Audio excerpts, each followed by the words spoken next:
सारसबागेतील बाप्पाला स्वेटर घातले म्हणजे पुण्यातील खऱ्या थंडीला सुरुवात होते। नमस्कार मित्रांनो, मी ऋषी आणि आपले नवीन ब्लॉग मध्ये स्वागत आहे। पुणेकरांच्या सुट्टीच्या दिवसाचे हक्काचे ठिकाण म्हणजे सारसबाग आणि आपण हेच अनुभवायला जाणार आहोत सारसबागेत। नेहमीच प्रवासाची सुरुवात चहाने केल्यावर प्रवास मस्त होतो, तसेच चहा घेतला आणि निघालो सारसबागेकडे। पुण्यात आलात आणि सारसबागेतील तळ्यातील बाप्पा आणि शांतता अनुभवली नाही तर तुमची पुणेरी सफर अपूर्ण समजा, कारण सारसबाग ही वास्तू नाही तर ते पुण्याचे एक इमोशन आहे।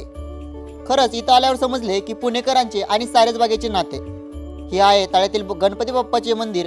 या मंदिराची स्थापना श्रीमंत सवाई माधवराव पेशवे यांनी सन 1784 साली केली। मी आणि माझ्या मित्राने बाप्पाचे दर्शन घेतले आणि निघालो सारसबागेकडे। रविवारच्या दिवशी बसायला जागा मिळणं म्हणजे रेल्वेमध्ये तात्काळ तिकीट मिळणे इतकंच कठीण। सारसबाग म्हणजे केवळ हिरवळ नाही तर इथं आहे अनेक पिढ्यांच्या आठवणी दडल्या आहेत। कोणाचं तरी बालपण इथल्या घसरगुंडीवर गेलंय तर कोणाच्या तरी आयुष्याची नवी सुरुवात इथल्या बाकावर बसून झालेल्या गप्पांनी झाली आहे। तशीच आमच्या मैत्रीची गप्पा इतर बाकावरच रमल्या। पण थांबा, सारसबागेची सफर इथल्या चौपाटीशिवाय अपूर्णच आहे। इथे मिळणारी भेळीची तर गोष्टच वेगळी। मग तुम्ही कधी येताय सारसबागेत? व्हिडिओ आवडला असेल तर लाईक, शेअर आणि फॉलो करायला विसरू नका।